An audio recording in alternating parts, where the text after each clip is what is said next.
what I appreciate about what's about to happen is that he has taken the responsibility of being the griot for the generation right now in this moment. You know, we all have the mamas and the babas and the people who tell those stories from eras that we may not even really relate to, you know, the 60s and the 70s when things were happening, but it's some 90s and some 80s babies who saw Baltimore go through a lot of changes, and there aren't a lot of people out here telling that story, and tonight he has the platform to do that. And the way that he has put this together, I was sitting at the bar at Wind Up Space like, really?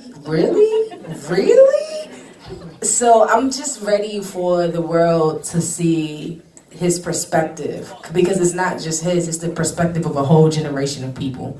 No pressure, bro, but you know.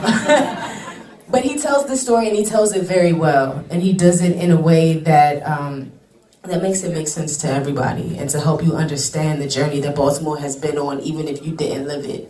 Pay attention, because it happened and it's still happening. So, yeah. With that said, ladies and gentlemen, boys and girls, please make some noise, show some love for the one and only DDm. Yep.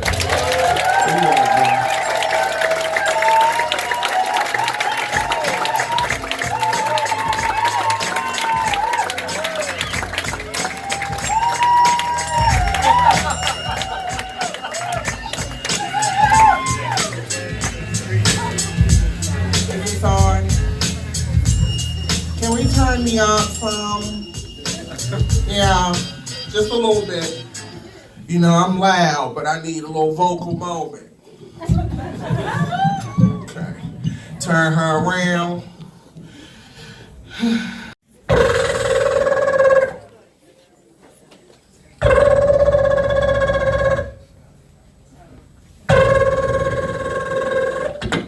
Hey, yo! Let me holler at you. Yeah, you're not from around here, from you? No, where you stay at? The harbor. No, man, I'm from over west, Park Heights and Garrison area. No, man, you be watching CNN, don't you? Look, ain't nobody gonna bother you, man. Look, let me tell you about my Baltimore.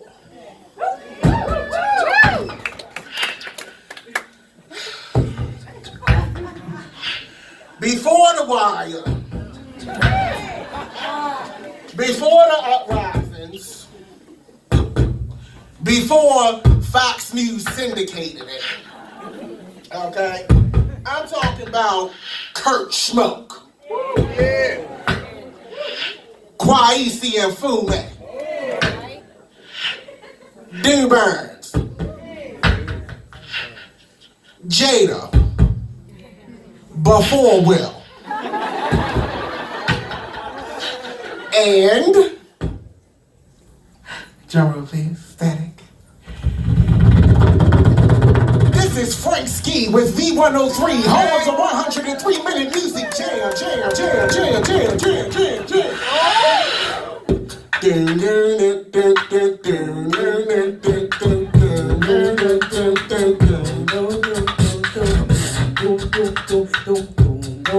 Now this is coming from a black perspective, cause I can only speak on what I know.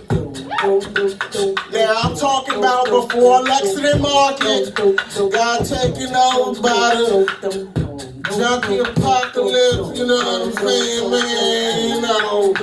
I'm talking about before it was a Target up Montgomery, man. Ain't no Target up Montgomery, man, in 95. You ain't see no white people up Montgomery in 95. Only time you see white people up Montgomery if they was college. And I ain't talking about the college, okay? Now, all the girls over west, bring it down there. All the girls over west, for your hair, you went to that set or accent up the plaza. If you lived over east, you went to flare hair. Now at that time, sew-ins wasn't the tea. You ain't do weaves. But if you wanted a weave, visit Mr. Ray's at 410-466-4200 for the best hair weaves in town.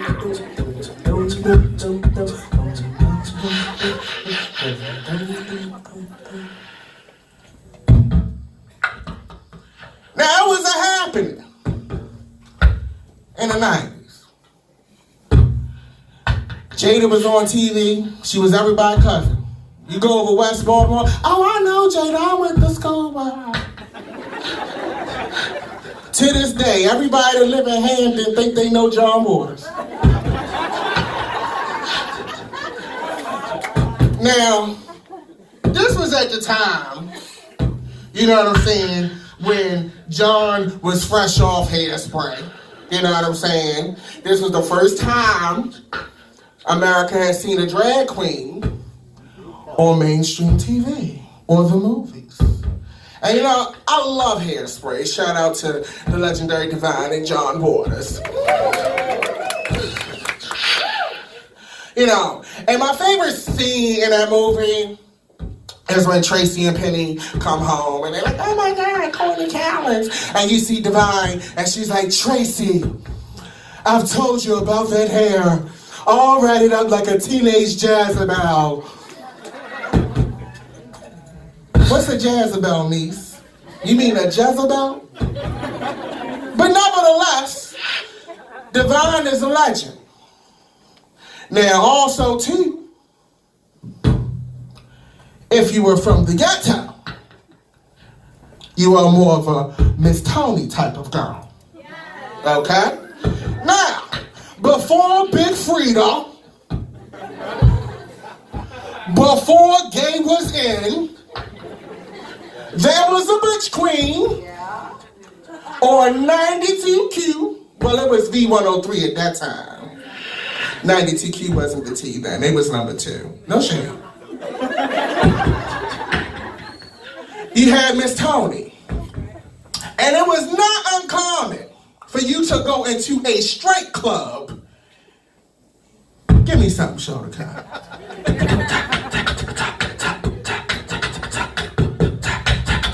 I gotta get my beat right.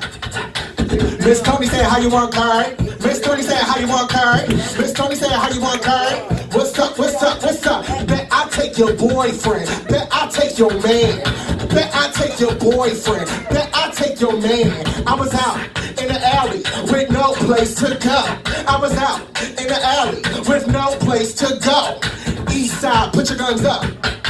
Put your guns up. West side, put your guns up. Put your guns up. East side, put your guns up. Put your guns up. West side, put your guns up. Baltimore, put your guns down.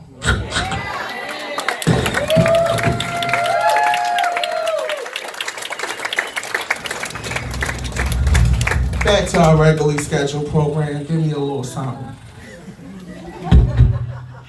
Product of the Baltimore City public school system. Okay? Now, in the 90s, the school system still had a little bit of coin, you know.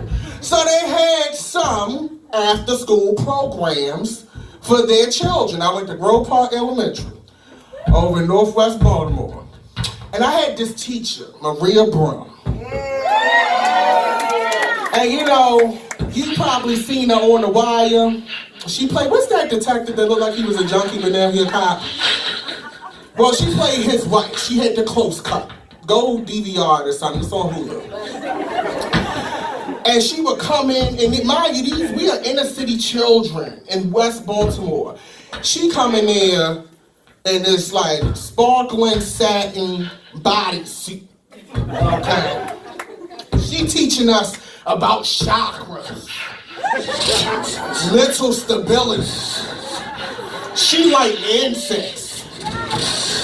And I remember she had this real big, long, beautiful hair.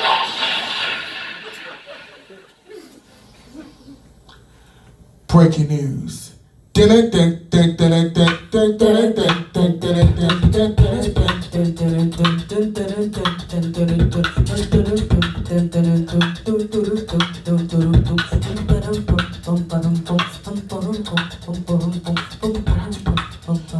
is Eyewitness News with Denise Cope for July 27th, 1996.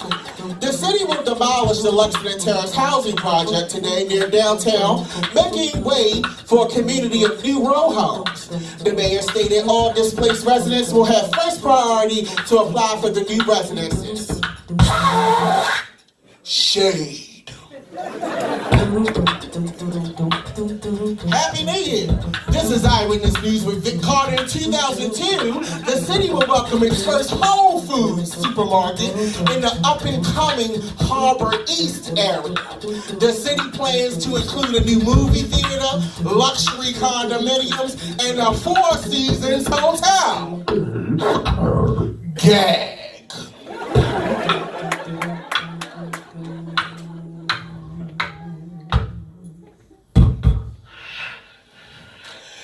Now,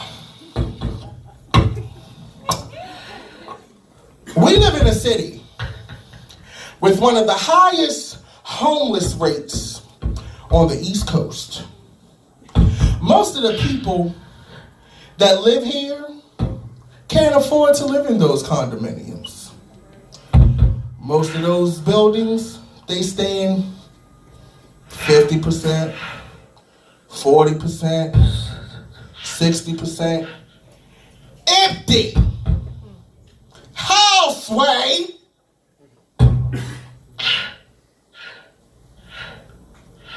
Think about that.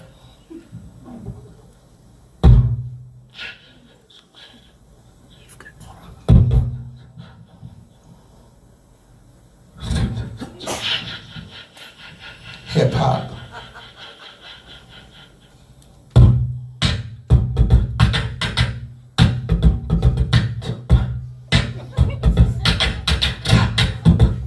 Okay, Shodekeh.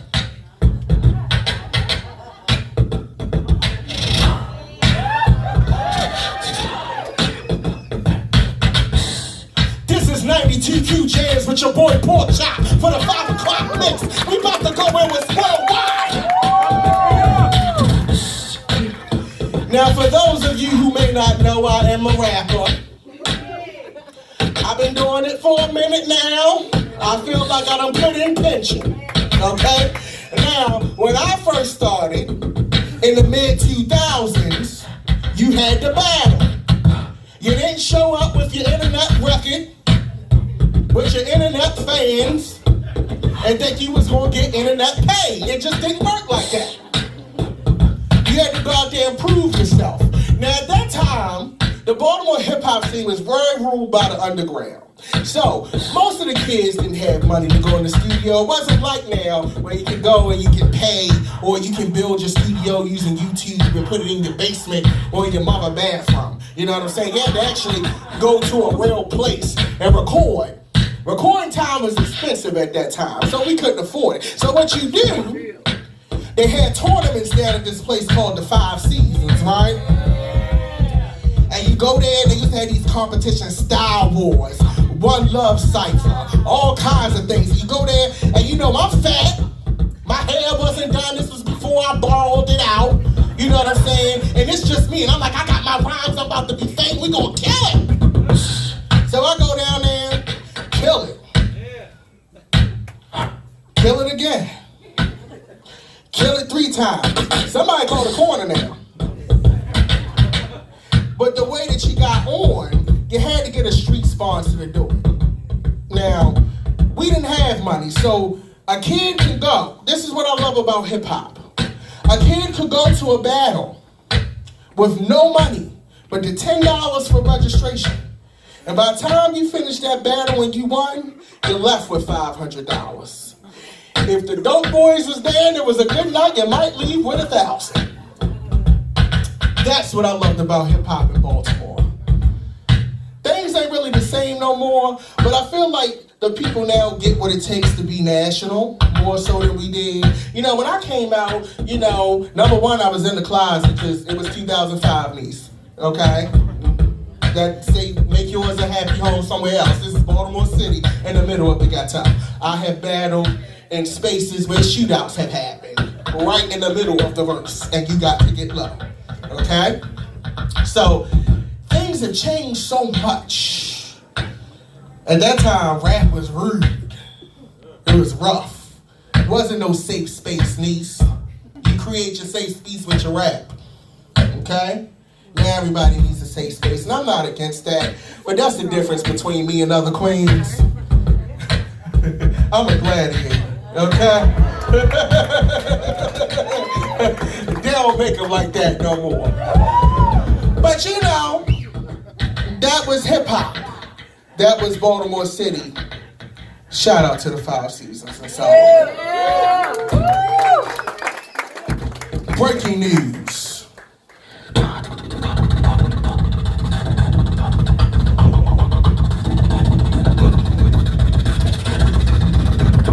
This is CNN Tonight with Don Lemon.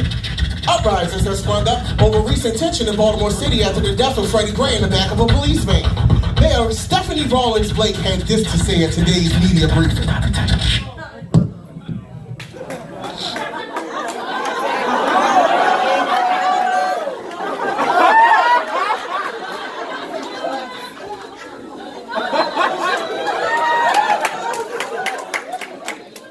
You know, because Stephanie got the side part. Let me check.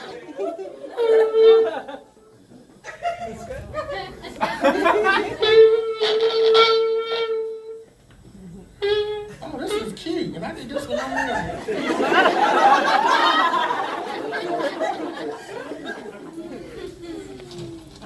Is this on?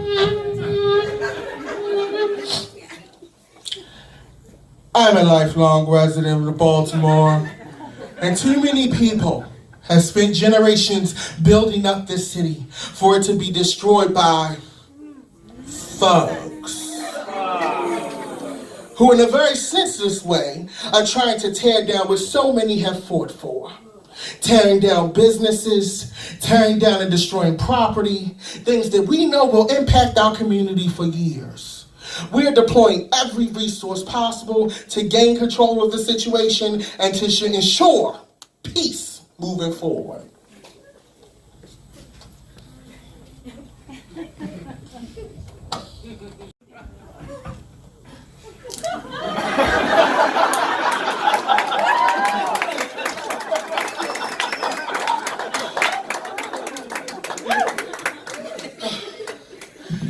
Now, Stephanie, you know, don't nobody really with you in this city.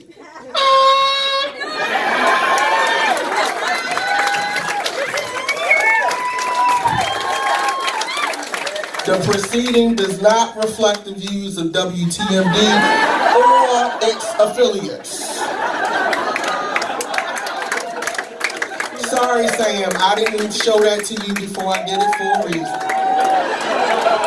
Now, in all fairness, who can prepare for a riot?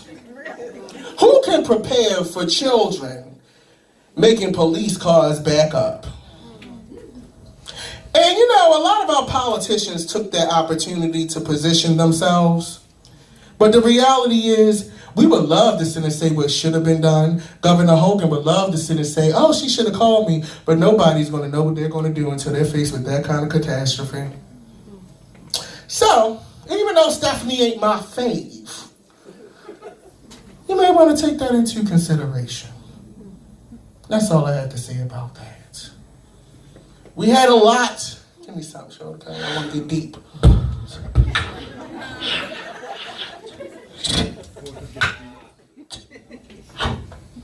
I got so much stuff in this bag.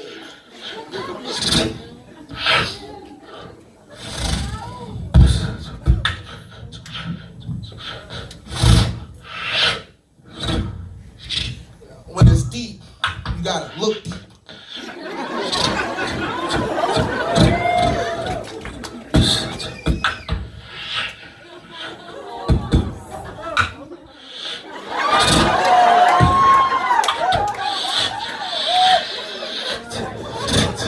dead presidents set it off. Now, this city has been through a lot of things. It's seen a lot of changes. I love my city. I love Denise Coke. I love Mary Boo Bowler and her hair. And we have to remember that one side hurting is all sides hurting. We have to remember that when the world looks at Baltimore, they don't say, oh, well, they're from Baltimore, but you live in Roland Park, so you're different. They don't say, oh, you're from Baltimore, so you live in Sandtown, so you're different. They say, you know how I go when y'all go out of town, because half of y'all be lying and talk about you from Virginia or D.C. or St. Mary's or something like that. We all are Baltimore. And with those uprisings, it changed a lot of things. We lost a lot of people. We lost a lot of time. We lost a lot of children. And with that, we have to pay tribute and give a moment of silence to Freddie Gray. Give a moment of silence to Tyrone West. Give a moment of silence to Corinne Gaines. Give a moment of silence to all of the children who have lost their lives because they simply have nothing else to do but to figure it out. Rest in peace to longing, hate, and anger. Cheers to a new Baltimore.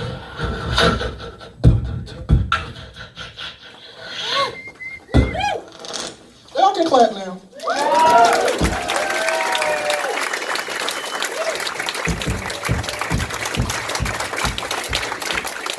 Breaking news. Well,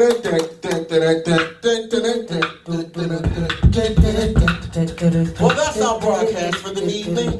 This is Denise Coke with Eyewitness News. Be sure to tune into our special tomorrow, Lexington Market, rats or chicken. Thank you and have a good night.